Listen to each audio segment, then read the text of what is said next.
오늘 저는 여러분과 함께 계속해서 연보에 대해서 연보가 그냥 단순히 헌금, 오퍼링이 아니라 컬렉션, 우리가 하나님의 백성들을 위해서, 다른 연약한 자들을 위해서 모으는 모금에 더 가깝다라고 말씀을 드렸습니다. 그 연보에 대해서 세 번째 말씀, 나눔의 원리라는 제목으로 오늘 계속해서 말씀을 이어가겠습니다.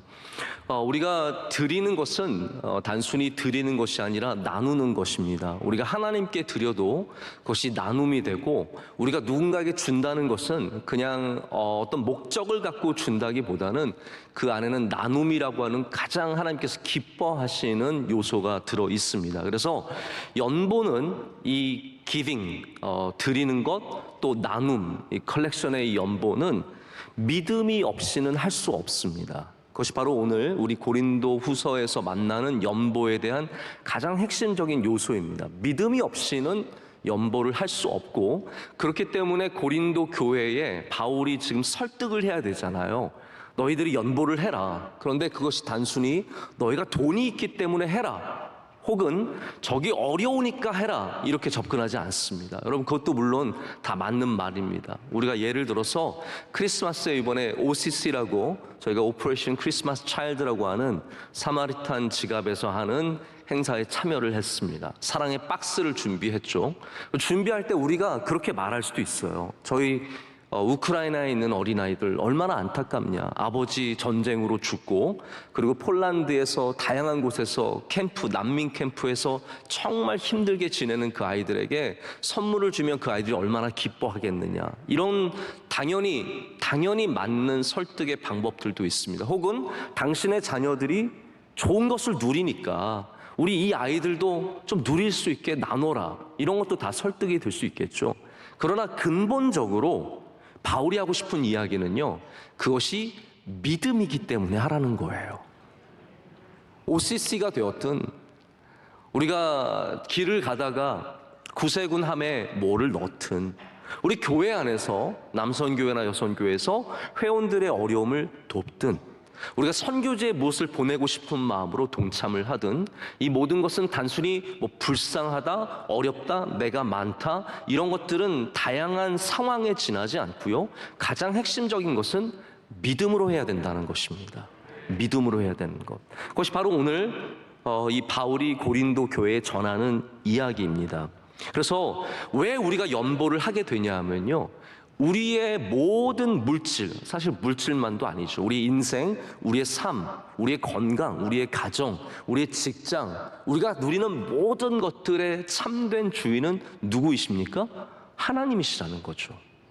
우리 물질의 주인도 하나님이시기 때문에, 그래서 우리는 그 고백이 있기 때문에 나의 것을 떼어서 남에게 줄 수 있고, 또한 교회에 모으는 일에 동참할 수 있다는 말입니다. 여러분, 그렇지 않다면 우리는 떼어줄 때마다 내 몫을 걱정할 것입니다. 내가 이거 주면 나는 뭐로 먹고 사나?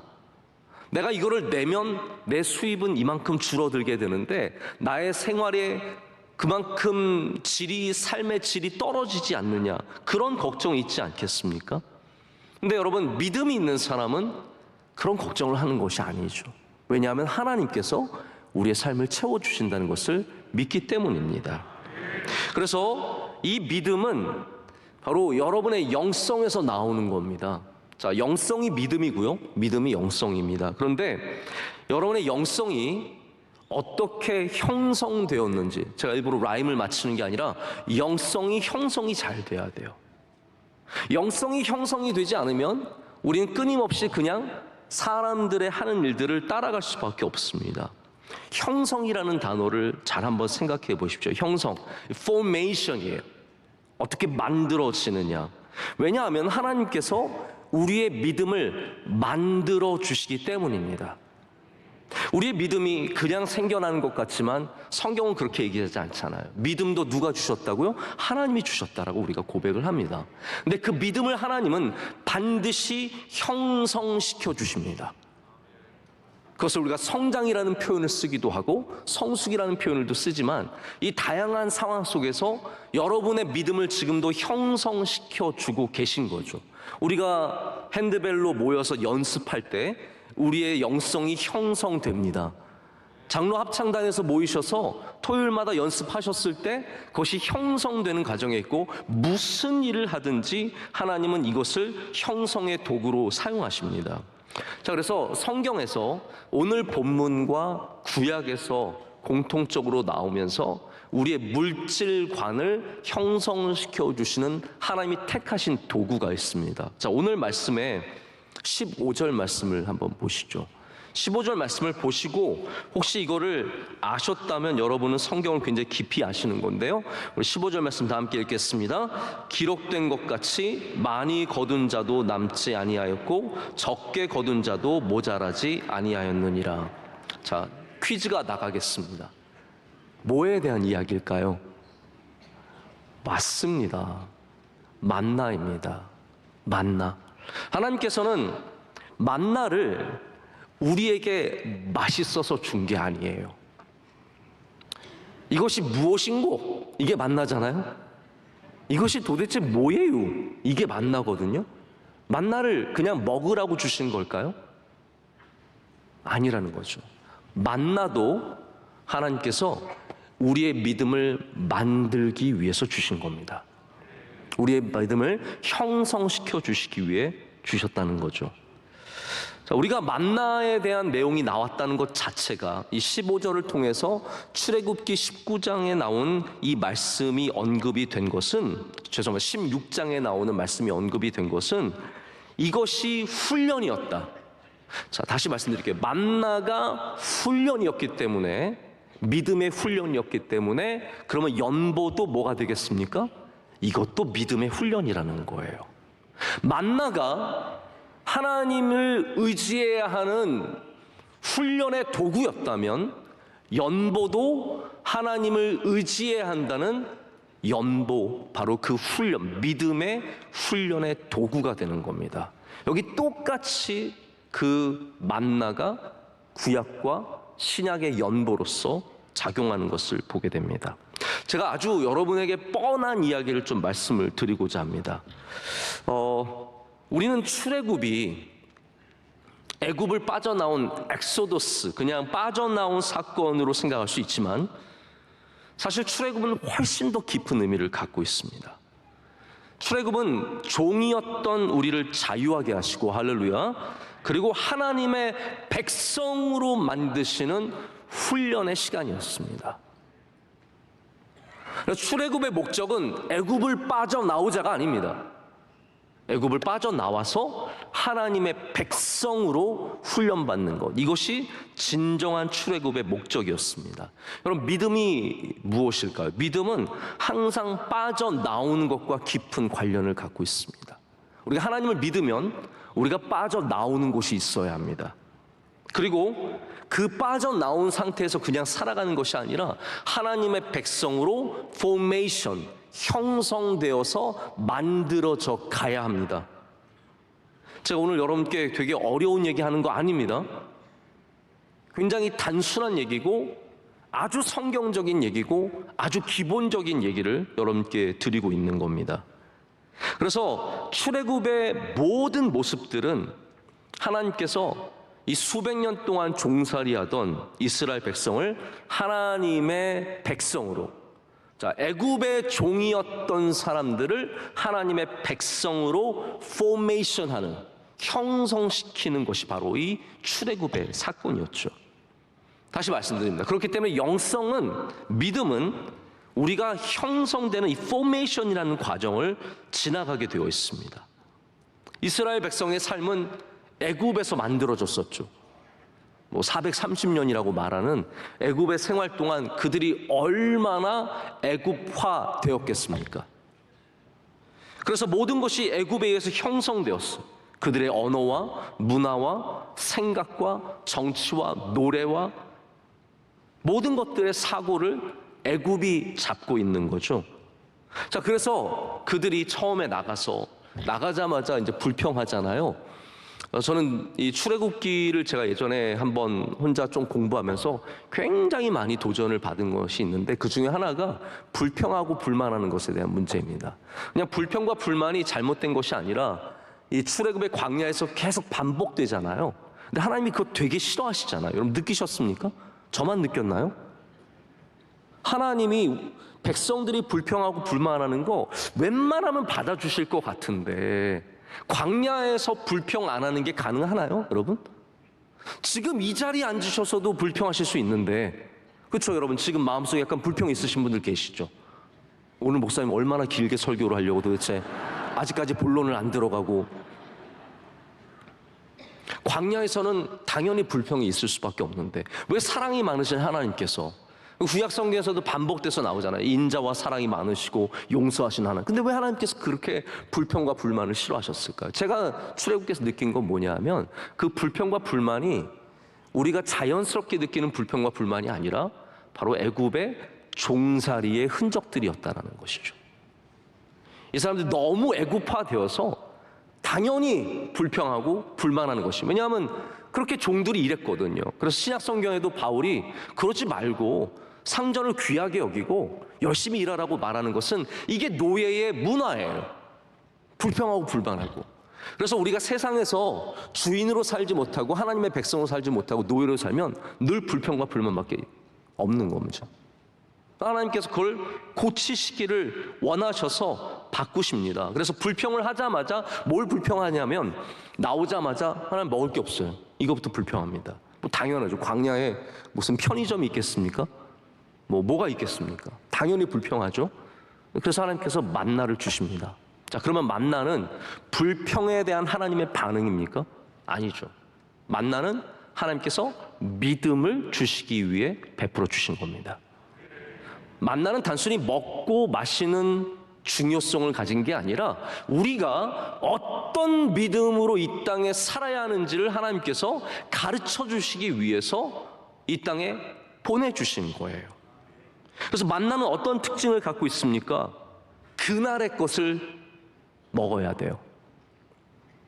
자, 이게 되게 이상하지 않습니까? 왜 하나님이 우리가 모아놓고 절약하는 거 왜 원치 않으십니까? 라고 생각할 수 있지만 다시 말씀드립니다. 이거는 자연스러운 목적이 아니라 믿음의 목적을 갖고 주신 거라고 생각하면 딱 그 디자인대로 기능을 갖고 있습니다. 하루 이상이 안 가요. 근데 진짜로 신기한 거는 안식일 전날에는 이틀이 가요. 그러니까 이거는 여러분 음식이 아닌 거예요. 이거는 믿음의 도구인 거예요. 하나님이 아예 의도성을 갖고, 여러분 다음날 상하는 거면은 안식일 날도 상해야죠. 근데 안식일 날은 안 상했다고요. 그게 무슨 이치입니까? 왜 하나님이 이렇게 일관성이 없으실까요? 아니라니까. 믿음의 도구입니다. 믿음의 도구가 어떤 목적을 갖고 있습니까? 내일 일을 염려하지 말라라는 거예요. 내일 일을 위해서, 내가 더 먹기 위해서, 더 갖기 위해서 막 채우는 삶을 살지 말고 하나님을 의지하라는 거예요. 그래서 네가 많이 가져도 그거 다 썼고, 오늘 말씀이 그겁니다. 많이 가지나 적게 가지나 거기서 균등함을 하나님께서 주신다는 거죠. 여러분, 제가 그 생각을 해봤어요. 내일이 걱정이 되면 사실 연보를 못하는 이유도 그런 이유가 있을 것 같아요. 고린도 교회가 생각을 해보세요. 고린도 교인들이, 돈이 많은 사람들이 더 내일을 걱정하거든요.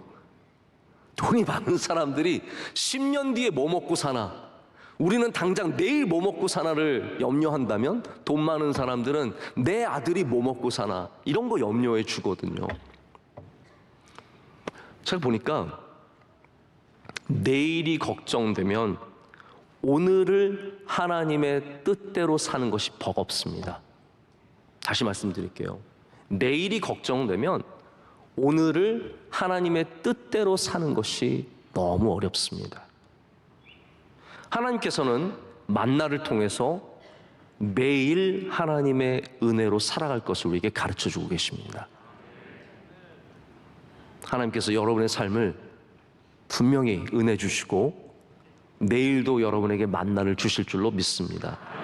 다시 그래서 말씀드리자면, 연보가 만나라는 믿음의 도구와 같은 도구라면 우리는 너무 내일 일을 걱정하면서 내 것을 꼭 잡고 단 하나도 남에게 나눠주지 못하는, 여러분 오해하지 마시길 바랍니다. 제가 지난번 연보 처음부터 말씀드릴 때부터 제가 계속해서 반복해서 확인시켜 드리지만, 제가 여러분에게 돈 뜯으려고 이 설교하는 게 아닙니다.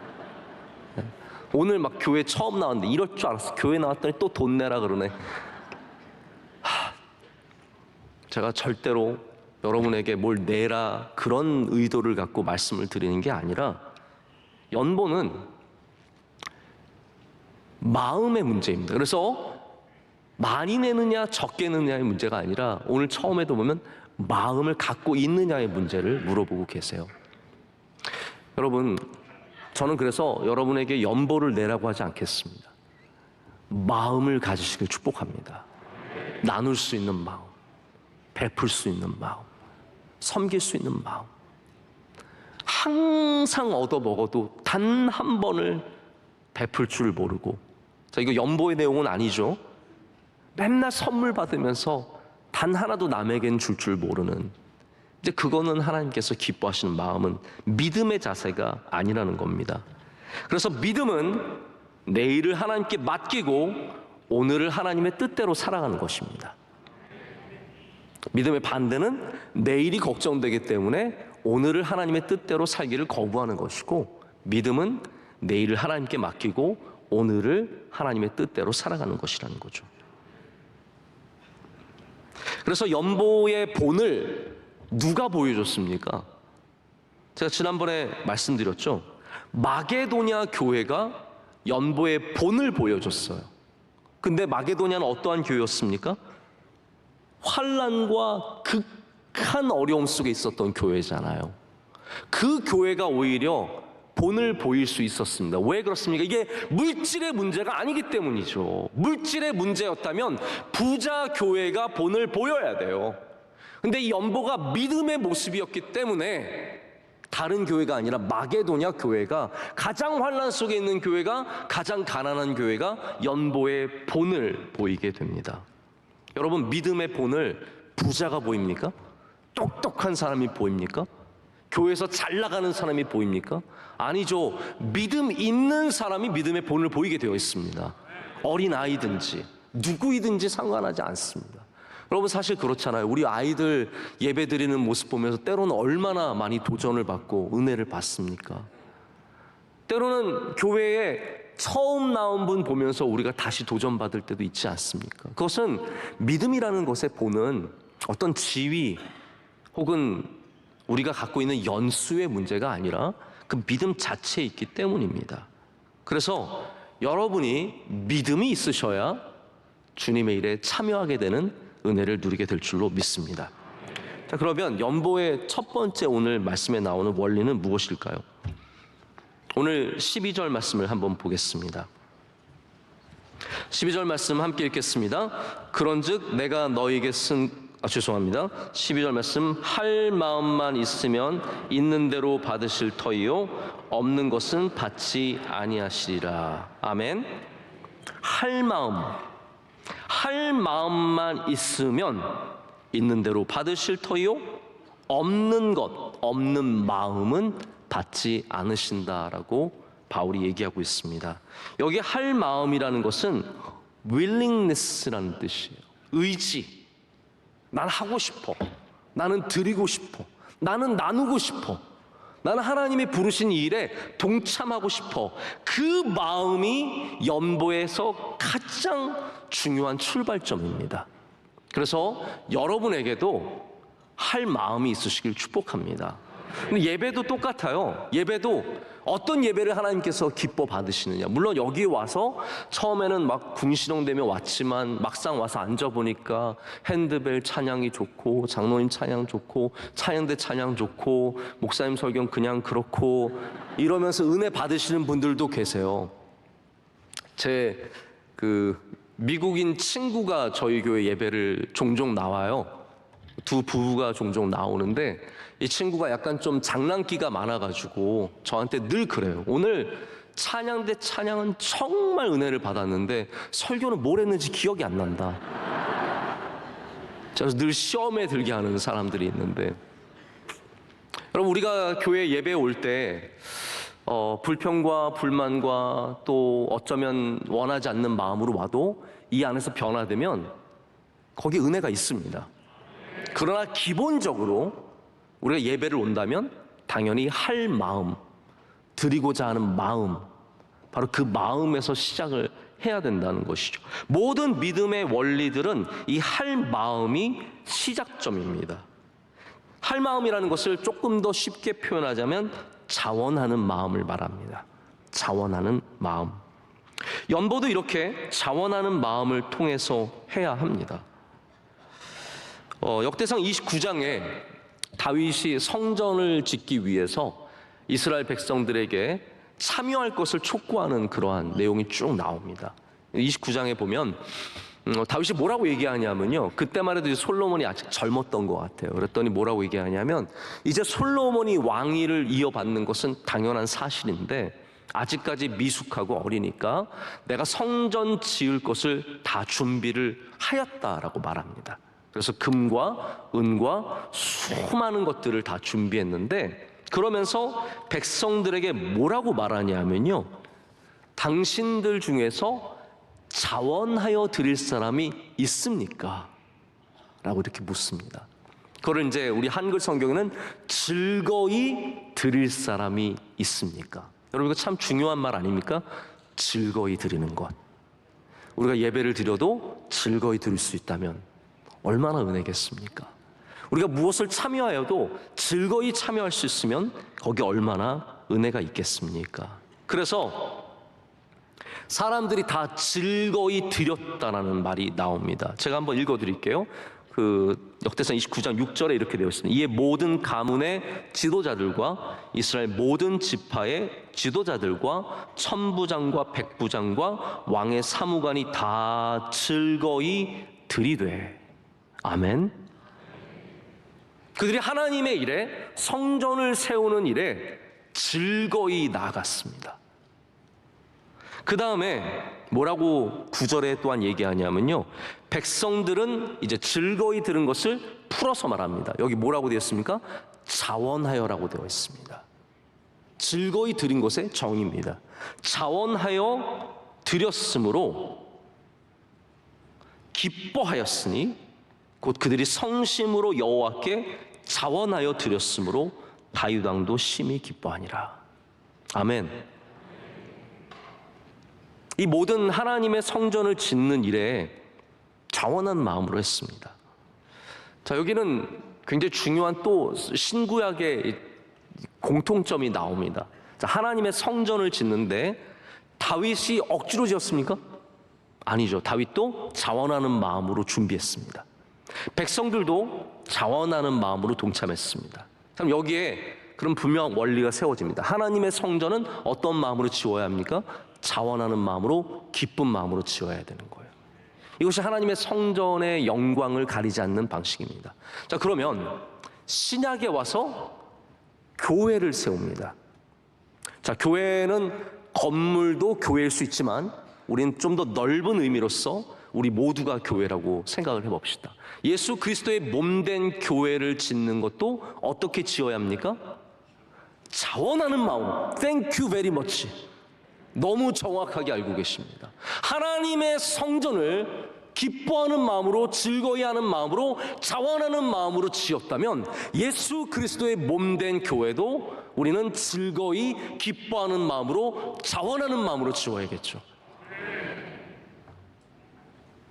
연보는 주님의 몸된 교회에 우리 사랑하는 교인들을 돕는 주님께서 기뻐 쓰시는 도구입니다. 그렇기 때문에 주님의 교회의 일부분입니다. 이것을 지을 때는 그렇기 때문에 당연히 자원하는 마음으로 지어야 한다는 것이죠.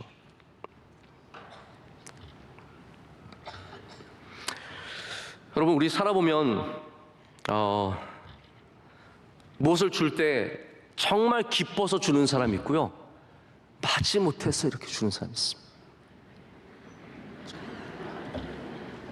저희 아이들 밤에 이제 가끔씩 또 뭐 보고 싶으면 봐라, 그래서 아이들이 3명이 모여가지고 즐겁게 깔깔깔거리면서 봅니다.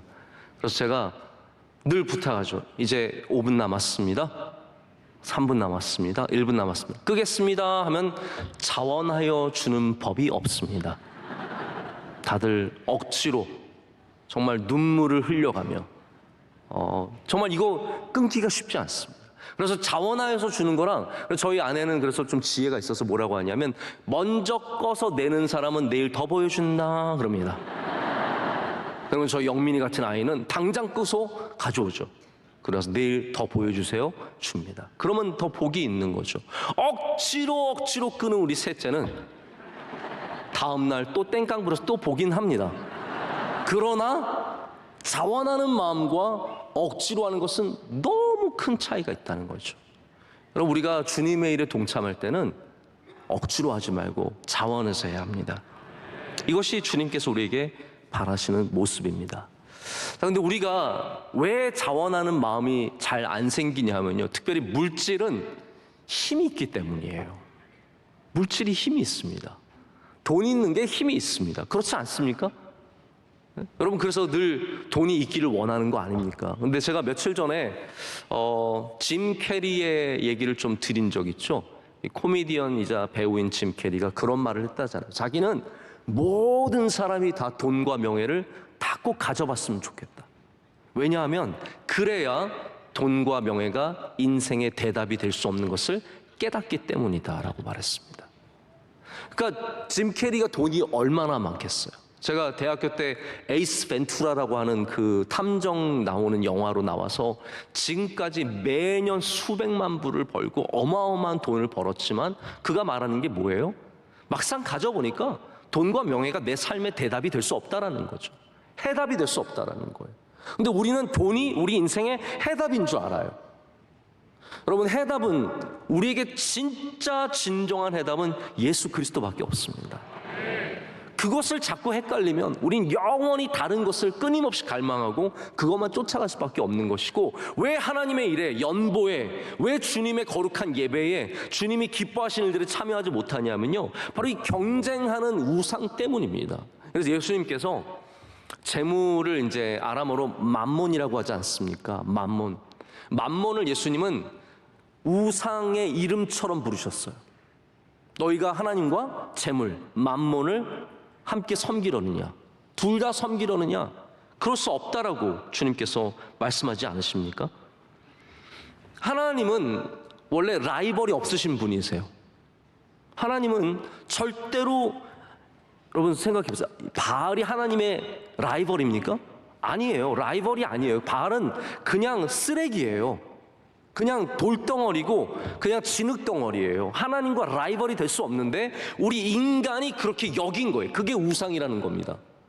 재물도 마찬가지입니다. 재물은 하나님의 라이벌이 될 수가 없어요. 여러분, 라이벌이라고 하면 비슷해야 됩니다. 예를 들어서 날강도랑 메시는 라이벌이에요. 호날두랑 메시는 라이벌이에요. 이번에 메시가 완전히 압승을 했죠. 제가 호날두를 싫어하는 건 아닌데요, 좀 맺힌 게 있어서 요즘에 밉상짓을 많이 하더라고요. 왜 그렇게 밉상짓을 하는지 모르겠어요. 사람이 너무 높아지고 잘 못 들으면 꼭 그렇게 돼요. 전형적인 케이스예요. 참 안타깝습니다. 갑자기 호날두 안타까운 얘기로 흘러가고 있는데, 호날두랑 메시는 동급이에요. 라이벌이라고 불러줍니다. 근데 제가 메시랑 라이벌이라고 하면 콧방귀도 끼질 말도 안 되는 거죠. 저는 축구 진짜 못하고요. 메시가 앞에 있어요. 메시는 제가 너무 또 뻥을 치는 것 같은데, 인류 전체 최고의 운동선수입니다. 그러니까 이번에 ESPN 미국 뉴스에서 그런 얘기를 했어요. 마이클 조단도 메시에 비하면 아무것도 아니다. 우리는 마이클 조단 대단하다고 생각하는데, 농구를 하는 사람은 축구를 하는 사람의 숫자에 비하면 100분의 1밖에 안 된다는 거예요. 거기서 제일 잘한 거랑 훨씬 많은 축구에서 제일 잘하는 거는 압도적인 차이가 있다는 거예요. 그래서 결론은 메시가 최고다예요. 메시랑 저는 라이벌이 아닙니다. 비교할 수 없습니다. 아예 같이 놀 수가 없는 거예요. 하나님과 재물은 절대로 같이 놀 수 없는 겁니다. 이거는 그래도 메시랑 저랑 같은 인간이죠. 그러나 하나님과 재물은 전혀 다른 차원의 것들입니다. 우리 다 중요합니다. 건강도 중요하고 재물도 중요하지만 우리가 만약에 재물을 하나님처럼 여기고 있다면 하나님께서 얼마나 마음이 아프시겠습니까? 메시가 여러분이 저랑 메시랑 비슷하다고 생각하면 메시가 얼마나 기분 나쁘겠습니까? 하나님이 재물과 하나님을 놓고 우리가 고민하고 있으면 얼마나 기분 나쁘시겠습니까? 여러분, 오늘 확실하게 하나님을 섬기시길 축복합니다. 확실하게 여러분 삶 가운데 하나님은 영원한 하나님이시며 예수 그리스도는 온전한 구주이시며 재물은 그냥 돈에 지나지 않는다는 것을 분명히 정의 내리셔야 여기서 하나님께 인정받는 사람들이 될 수 있습니다. 자, 두 번째로 넘어가겠습니다. 두 번째는 평균을 이루는 것이다 라고 하고 있습니다. 제가 지금 반밖에 하지 않았기 때문에 오늘 남은 말씀을 제가 좀 줄여서 짧게 전하고 제가 곧 마치고 이제 기도를 하려고 합니다. 그런데 이제 둘째 평균을 이루는 것에는 좀 다양한 얘기가 있어요. 그래서 제가 다음 주에 왜 이것이 평균이 되는 것이 중요한지를, 영적인 평균이거든요. 간단하게만 이것만 말씀을 드릴게요. 자, 하나님이 우리 삶 가운데 평균을 허락하지 않으시는 것들이 있습니다. 균등함을 허락하지 않으시는 것들이 있습니다. 자, 생각해 보세요. 여러분 옆에 사람들, 주위의 사람들 생각해 보면 여러분과 균등하지 않을 거예요. 다른 게 많을 거예요. 하나님은 키를 균등하게 만들지 않으셨습니다. 왜 하나님은 나를 적게, 저 사람을 크게 만들? 저희 며칠 전에 저희 조카 이필산 목사님 아들 만났거든요. 짜증 났습니다. 애들, 남자들 둘이 들어오는데 하나는 188이고 하나는 186이고 뭐 정말 진짜 젓가락 같은 애들이 들어오는데요. 기가 막힌 거예요. 그래서 제가 뭐 선물을 가져왔거든요. 재현아, 삼촌이 선물 받으러 오는데 저는 앉았습니다. 나는 앉아 있을 테니까 그냥 받아가. 같이 서기 싫더라고요. 왜 하나님은 균등하게 안 만드셨을까요? 왜 얼굴을 하나님은 김태희와 다른 얼굴을 주셨을까요? 왜 현빈과 다른 얼굴을 주셨을까요? 왜 하나님은 그런 걸 균등하게 하지 않으셨을까요? 하나님의 다 뜻이 있고 하나님의 분명한 목적이 있습니다. 그래서 여러분, 우리는 우리에게 주신 것을 감사해야 합니다. 제가 일어서진 않았지만 제 자신을 미워하진 않았습니다. 저는 제 자신으로 감사하고 만족하고 삽니다. 자, 그런데 하나님은 우리가 영적으로는 균등해지기를 원하십니다. 영적으로는 우리의 연약한 부분이 다 성장해서 다 장성한 분량에 이르기를 원하십니다. 이 균등하다는 말이 오해하지 마십시오. 뭐 잘 믿는 사람 깎아서 그 믿음을 못 믿는 사람에게 준다는 의미가 아니죠. 우리 모두가 상향 평준화되는, 우리 믿음이 다 성장하는 것을 원하십니다. 그래서 연보라는 것의 균등함은, 오늘 말씀을 보면 이제 그 균등함에 대한 말씀이 나오거든요. 이것은 우리가 영적으로 다 그만큼 성장해야 된다고 하는 부르심입니다.